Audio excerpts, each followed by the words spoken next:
On calminama bandiraɓe yeeɓiyankoɓe Ayaawo Pinal TV, on calminama no feewi. En calmini dendagal bandiraɓe yeeɓoɓe en e ngaɗo sanga. En jetti guenon feewi ko kanko woni bawɗo baɗowo, kanko woni joguiɗo dokkowo, newiɗo newnowo kala ko woodi. En juule kodde Annabaɓe Bajjo Abdoullahi Aminata, kanko woni kodde ɓurɗo ɓurnaɗo Winndere. Caggal ɗum jetten nene baba wonɓe sababu wodede en e o duniya, en jettiɓe en feewi. En ñaguima gueno moƴƴo o yo junnu gurdam mabɓe moƴƴina battane mabɓe. Eɗen ñaago Allah ɓe jinnaɓe mumen guuri ɓe yo duusugo ɓooy, yo balɗe juut battane moƴƴe. ɓe jinnaɓe mumen dutti eɗen duwono ɗumen yo gueno moƴƴe mabɓe toon. Nde tawno ko ɗum woni aduna. Pulaar ina wiye yeru aade ko diidol e leydi koko momtoto ɗum. Ɗum noon dañen ko mbaɗɗen ko adi nde jaheten. Ɗum noon bisimilla moon bandiraɓe yeeɓiyankoɓe Ayaawo Pinal TV. En garti e yewtere men wiyetede Jime jimɗi Pulaar, tawi ko ɗo e Pinal TV no Pulaar heewide ni. Aadi bil aadi salade aadi ɓuuri firtude aadi, ɗum noon en gari huɓnude aadi mo gardirɗen e bandiraɓe kala e saaha arde ɗo e Pinal TV waɗande ɓe yewtere men wiyetede Jime e jimɗi Pulaar. Ina heewi waɗande on ɗum miñiraguel moon ɓinguel moon bandiraguel moon Dewel Diallo Maymouna Oumar, debbo mo heelanŋi. Ɗum noon bisimilla moon e yewtere men Jime e jimɗi Pulaar. Hande noon eɗen gandi hande ko jeetati Mboyi, woni ko wiyete ko 8 mars, tawi ko ñalawma Winndereyankeejo teddiniraɗo debbo, woni ko ɓe mbiyata ko journée internationale des droits de femme. ɗum noon en gana wawɓe ɗum sinkude walla kam yaaruɓe on banggue, kono kam eɗen gandi kala ñande jeetati Mboyi eɗen gandi ñalawma o ko teddiniraɗo rewɓe. eɗen gandi hande ko worɓe ɓe poti wadde ko foti waɗede ko foof. Ɗum noon en gari rendude bandiraɓe men rewɓe weltare e goto kala simbinde ɗum e darde nde daari, e hollude ɗum kadi kañumne won ko woni yo immo daro. ɗum noon en jetti jomiraɗo nde o tawni en hande. Ɗum noon udditirten tan ko yimre men wiyetede debbo, saabu wiyama jeetati Mboyi ko ñalawma teddiniraɗo rewɓe. wadde noon so tawi en mbi ñalawma teddiniraɗo rewɓe,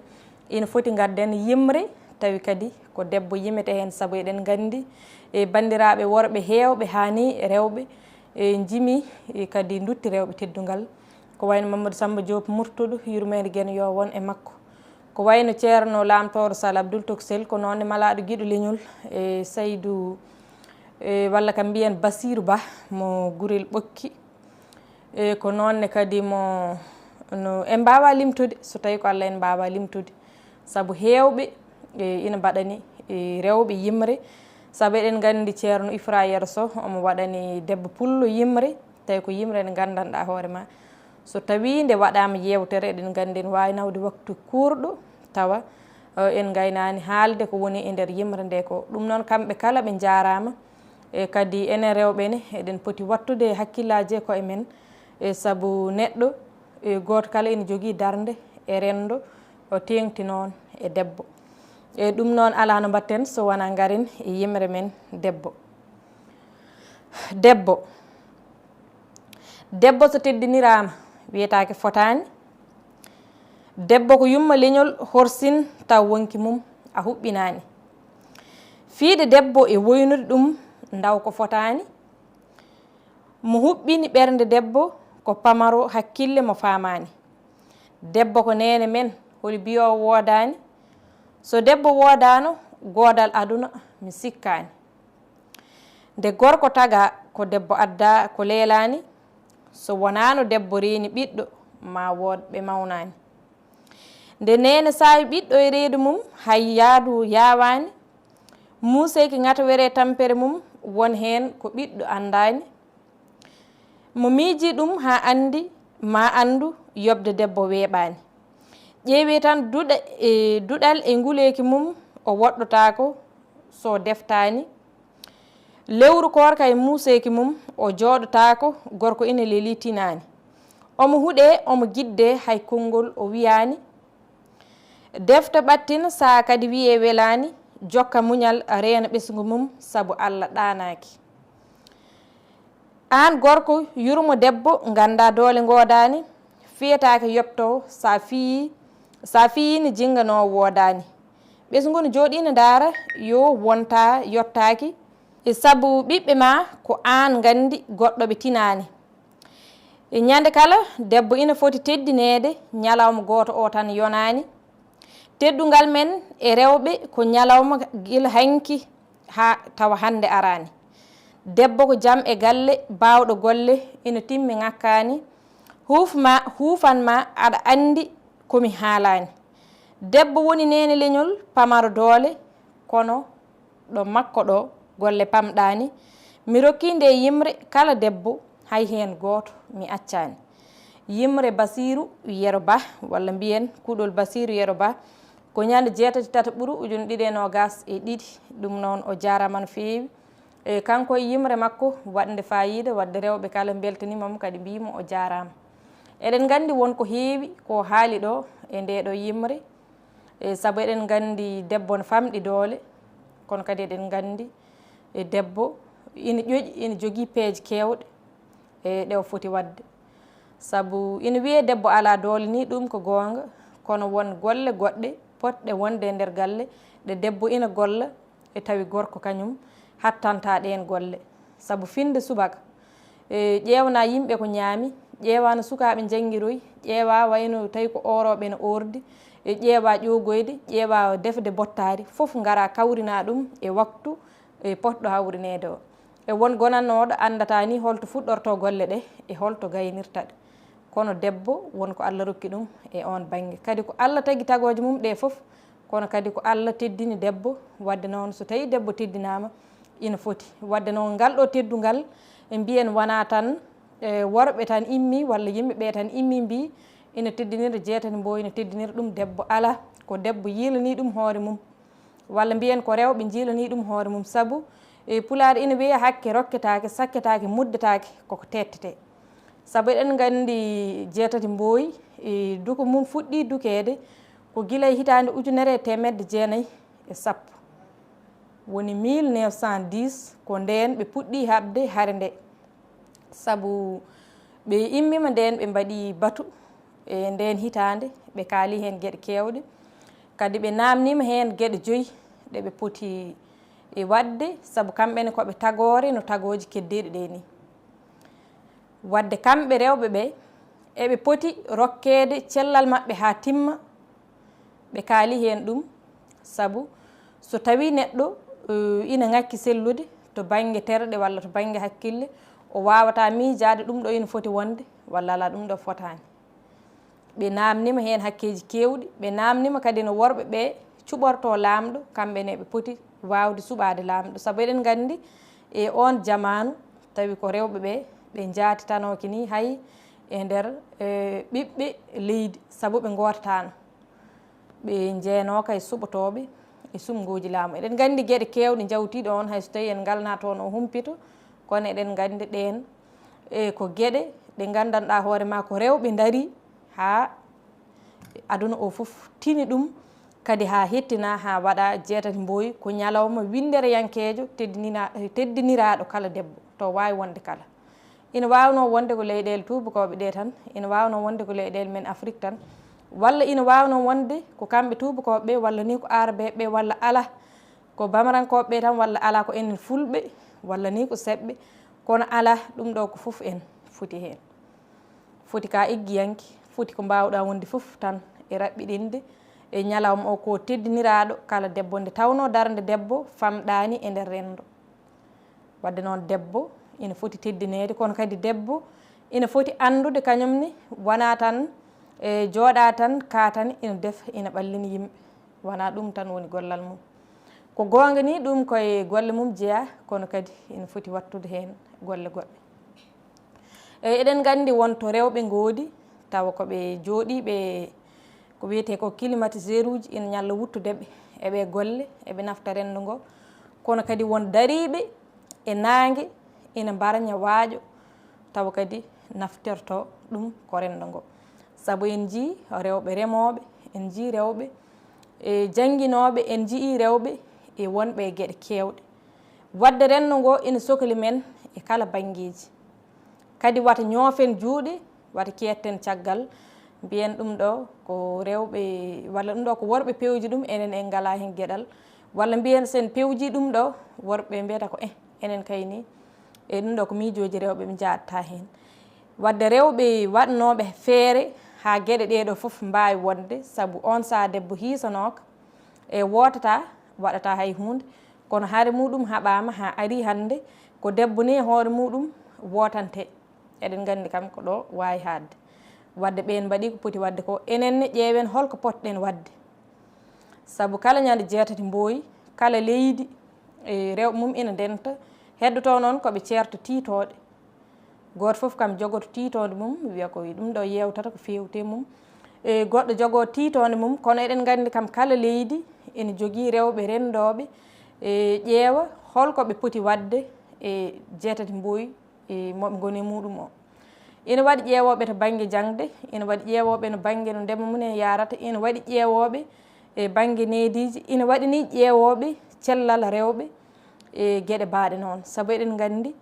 e debbo kañum ko kañum woni sen jiiɗi mbiyen aduna saabu so tawi debbo alano e aduna mbiyen aduna welatano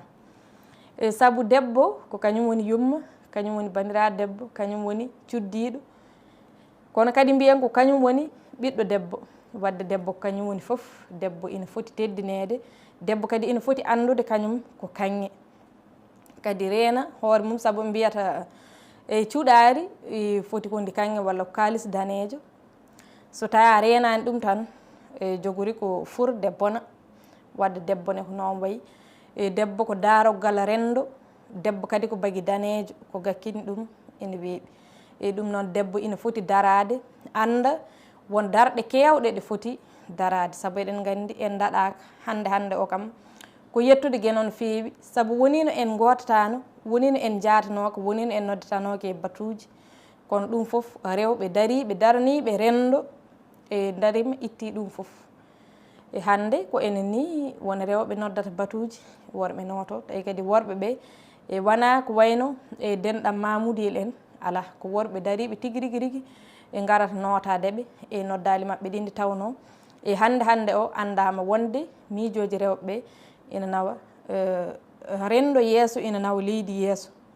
saabu so tawi en ƴeewi hayso tawi en garti e nder laamuji meɗen en tawan so tawi rewɓe kewani e nder laamu ngu en tawan faggudu leydi hiisataki ene yaari yeeso wadde noon debbo ko hunde mawde e nder rendo o rendo ina foti jaggirde debbo no foti jaggirde ɗum ni kono kadi debbo ne ina foti jaggude hoore mum no foti jaggirde hoore mum ni eɗen kaani darade to banggueji ɗi kala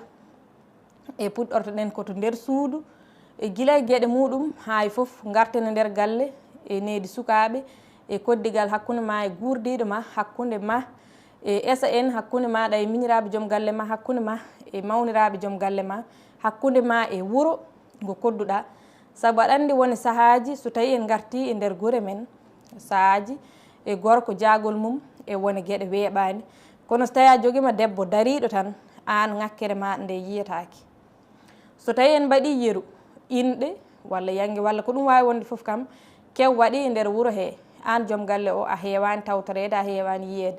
kono meeɗa wat nde kew waɗi tawi joom suudu ma arani hen wadde kala nde joom suudu ma o yiya wonko heewi ko ustata to banggue maɗa to e peeloje saabu so tawi yiyaka joom suudu ma yiyama firti ka yiyama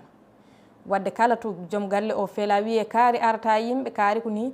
wiye ayso ko arani joom suudu makko ari wadde ɗo o daranima gorko o darde nde gandanɗa hoore maɗa ko darde mawde saabu ko kaɗɗo gorko o felede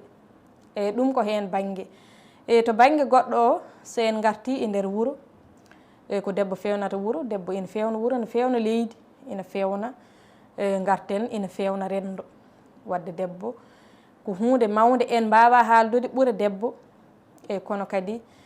ha joni ñagotoɗen Allah ko yo Allah yettin dendagal pandal e saabu hande eɗen gandi rewɓe coosi pelle kewɗe e gila pelle guure ha e pelle e jokkodire e taw ko rewɓe gona ndiɗo leydi walla kam mbiyen ko rewɓe rentuɓe tawi koye leyɗele certude e ɗum noon ƴeewen yimre nde gartiranten e bandiraɓe gartu hen e seeɗa e faccir eɗen gandi ko ceerno lamtoro sall heewide e debbo ko yumma leñol teddugal foof yo won hen on mo teddini debbo aduna e laakara foof daña ko welma hen ko nulaaɗo men haali ko hakkillaaji mon e hakkillaaji men enen fof yo ngon heen mbele timmuɗo ina e men ɗo debbo tawaaka heen. Heewiiɗo ko ooñi wiye ko debbo tawi alaa ko waɗi heen, tawi juumre waɗi annda ko waɗi heen. E ɗum noon eɗen nganndi ndeeɗo yimre ko nde yimre fattam lamiire e tawi yimre nde nganndanɗaa hoore ma soomde ko heewi. Sabu omo haala heen o wiya ƴeewa ŋata were e muusde goram ko debbo waaldata heen. So aaji muynam hay aari inndu heɓma heen e fof goram ko e debbo ɗum woni. Wadde noon debbo ko potɗo walleede sabu debbo ina famɗi doole no feewi. Debbo ina famɗi doole kadi debbo ina foti walleede haa wonaa seeɗa. Wadde noon so tawii debbo teddiniraama ñalawma windere yankeejo teddiniraaɗo debbo woni jeetati mbooyi ko huunde fotnde wonde. Yimre nde ngartaten mum ko yimre men wiyeteende suka debbo. Aan suka debbo hettoo sifaa e geɗal mawngal ngal geno feccuma. Ko dongal teddungal mbajjiri roon ma sabu ko aan woni cinka ngal e yonta ma. Sa heɓii duuɓi ɗi yonti yonteede ma eto faamde holko woni fayida ma. Njanga ngannda holko woni darnde fodde ma. Aan woni kaŋŋidimo labaaɗo sa moƴƴini gonal ma. Cura junngo e koyngal e ɗemngal ma ngona jom yaage nehiiɗo ko ɗum townata teddungal ma. Jontaaɗo jonaaɗo taw jolɓe fof ñembata koye ma. Jonɗo yonteede fof ina yiɗa yiideede e ma. Taw ko borjere tan e kuɗortoɗa e nguurdam ma sabu aɗa faami ko wonki laami terɗe ma. Welirende ko ndariiba ko windande nde mbiɗa neldu ma sabu aɗa faami ko ñamri kippaandi moftaandi tan ɓernde ɗom ɗanta ina teeɗano ma e ngonka ma. Kono ñande kippiɗɗa buubi cawli fof mone kala yahata ko ina ufno ma teddungal kala ko fawi koye neɗɗaagu ma. Sa fuuyi tan ngona nanam nofal ɓe puuntuma ɓe ñaaya gesel ma heddo peloje ñiŋooje caggal ma. Hankadi boni paandale podooje pawanooɗe e mbaadi ma seeɗa e jarabi jawkal bonni ko heewi e nguurdam ma. Ngaluuji leliindi e ndariindi kala min jiiloto ko cuɗaari ma. So cuɗaari suɗii cuɗiiɗo ngona suddaare leñol ma. Kala to mbiyeɗa habtanoo joote e ndimaagu tawata ko ɓerdam nana e ma. Kala nde ɓandam maayi tawata komi jiiɗo to mborjata walla to mborjuɗa aɗa bonni ndimaagu ma ndeen paammi gollam fof ko moƴƴinde nguurdam ma. Bandam debbo sa wonno lekki e nder suudam mi aawma nde pinmi kala ƴiiƴam mi yarnuma jiɗmi tan ko ngona cinkal yontaaɓe leñol ma wona ayiba ko wasiyo ina mofti e ma kadi ina naftuma. Sabu giɗo ma ko goonga dariiɗo ina yewtuma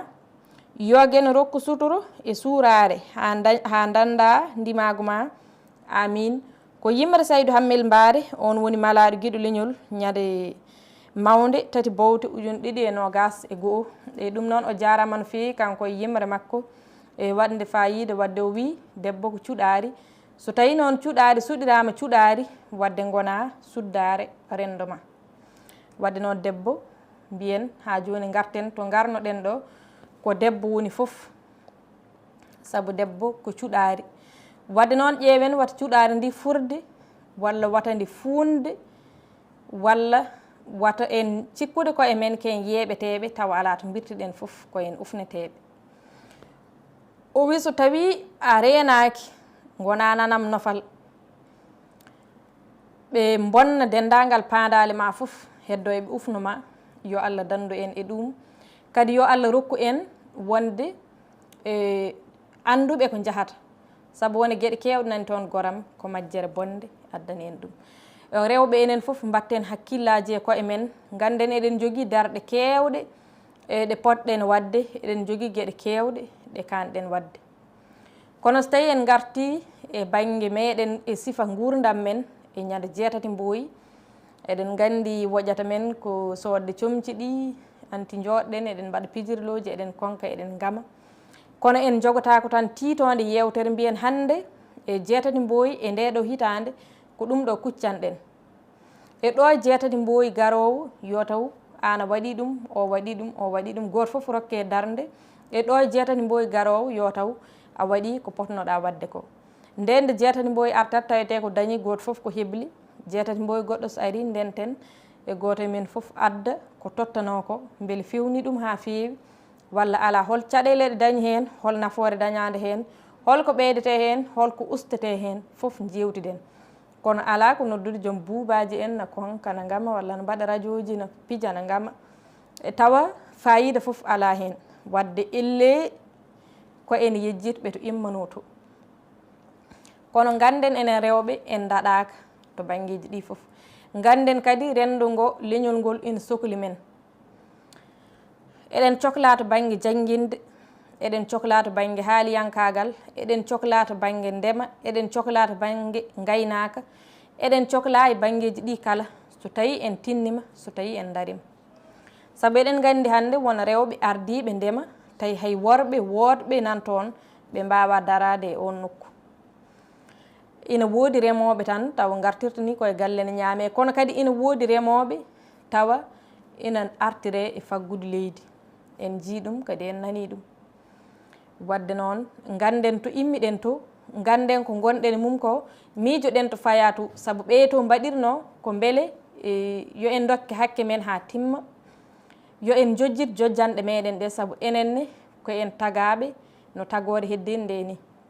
e waɗino jamanuji no mbirunoɗen adan ni debbo rokkano ko hakke yo woot woni yo suɓo e sumgoji laamu debbo ina ɗawano tan e gueɗe kewɗe kono ɓen darima itti ɗum ha ari e hande o enenne en gari enen noon joni ko yen ɓorno comji eɗen konka eɗen gama en gandani hay ko potɗen wadde walla hay so tawi eɗen gandi ina famɗi wadde noon eɗen poti ƴewtade koye men ƴeewen hol gueɗe goɗɗe ɗe kanɗen wadde saabu eɗen jogui gueɗe kewɗe potɗe waɗede ko enen goni yummiraɓe ko enen goni e joom cuuɗi en ko enen kadi goni ne'oɓe kadi no mbirunomi adan ni ko enen goni daroggal rendo wadde ƴeewen holko potɗen wadde saabu eɗen gandi eɗen jetta Allah no fewi eɗen jogui rewɓe dariɓe ha heewi eɗen ñaago Allah yo dañ ko ɓeydi hen kono wata usto law saabu eɗen gandi kam hay hunde ala ko ari heddade kono noon eɗen ñaago Allah wata ɗum usto law e ɗum noon ko debbo woni fofof so tawi en garti gurdam aduna ko debbo woni gueɗe ɗe fof wadde debbo so tawi teddinirama ñalawma 7 Mboyi ko hunde fotde wonde ko hunde kadi hande wonde e ɗum noon ha joni enen rewɓe ɓeyden tinnare ɓeyden kadi e jokkodiri e mbaɗen pelle tawi ko naftoje en enen rewɓe e mbaɗen pelle pelle wuuro pelle leyɗele mbaɗen rewɓe Afrik fof ndenta mbaɗa fedde tawi fedde nde nde daranto ko needi nde daranto ko jangde sukaɓe e ko nande mum saabu ganduɗen koko yawti ko kaltanɗen ɗum ganduɗen koko gonɗen mum hande ko etoɗen gollude e janggo aroyoɓe kañum enne keeɓa ko jaguite muɗum kono so tawi hanki yawtuɓe pewni enen en jottima hande eɗen kalta ko yawtuɓe pewni ko te enen en pewnani hunde wadde nde woɓɓe garoyta e tawtat ɗon tan ko cetta ko kaltunoɗen e ko yawtunoɓe golli ko kono kamɓe kam ɓe tawata enen eɗen mbaɗi hunde kono so tawi ɓeyto yawtuɓe golli hunde enenne hande en gari en golli hunde janggo kamɓene ɓiɓɓe men taniraɓe men so garoyi ma dañ koɓe tawi ɗon e ɗum noon wona tan eɗen jooɗo eɗen ñanto walla eɗen bonna kalisaji saabu eɗen kewi nande e bandiraɓe men rewɓe ina kaala ɗum e goto hen wi woodi ko jawdi e walla mbiyen kalis ɓuuɓɗo e kalis gulɗo wadde ɗin ɗiɗi wonno aɗa heɓira ɗi ma dañnoɗi jaari na andira walla kam no gandirɗa so tawi heeɓi kalis taw ɓandu ma ina ɓuuɓi a tinani foof tampere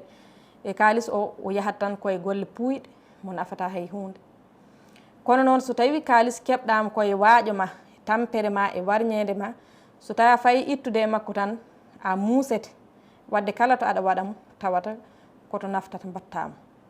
kono wona tan eɗen jooɗo eɗen pompodira wutte joɗɗi kaari woni yummum jombaji ko ɗiɗo comci ñanti kaari woni banum debbo kaari ko ɗiɗo comci o ñanti minne somi wonoyi janggo ɗum mi wonoyi yumma walla mi wonoyi bandiraɗo debbo minne ƴewanmi ko wutte ɓurɗo mo ɓorni o mi ɓorno ɗum wona ɗum woni nafoore nde so tawi en ƴeewi ɗin kalisaji ko gonga kam ni so neɗɗo dañi yo ñanto kono noon wonto foti waɗede ha heewi wonto potɗen wadde ɗum ha heewi to famɗani e ɗum noon bandiraɓe yeeɓiyankoɓe Ayaawo Pinal TV hande wonno ko 6 Mboyi ñalawma Winndere yankejo teddiniraɗo debbo ɗum noon onon kala en mbi'odiri enen kala yo Allah hollu en mo wuuri taw eɗen ɓeydi en ustaki yo Allah rokku en yettinde dendagal pandal ɗe kala ko seeɗa tan artude e wajudirde e koye men e haalande en ko ganduno ɗen e siftinde en ko ganduno ɗen e jertinde en seeɗa ko aroyta e ɗum noon so waɗi perguette e cugge e cagge mi ñaguima yaafu en feewi e ɗum noon eɗen gandi en kaali guila ɗum fuɗɗe joni ko duuɓi ha heewi saabu ujunere temedde jeenayi e sappo so tawi en jaatima ɗum e joni eɗen gandi won gueɗe kewɗe jawtude kono noon hawnaki so gurdam e cellal waɗoyi so Allah tawni en ko aroyta mbawen yajnade hen ha ɓuura ɗo ɗum noon Allah jarama on jarama bandiraɓe yeeɓiyankoɓe Ayaawo Pinal TV so waɗi cugge cagge perguette yaafoye ɗaɓɓama yewtidanno e moon ko miñiraguel moon bandiraguel moon Dewel Diallo Maymouna Mara debbo mo heelanŋe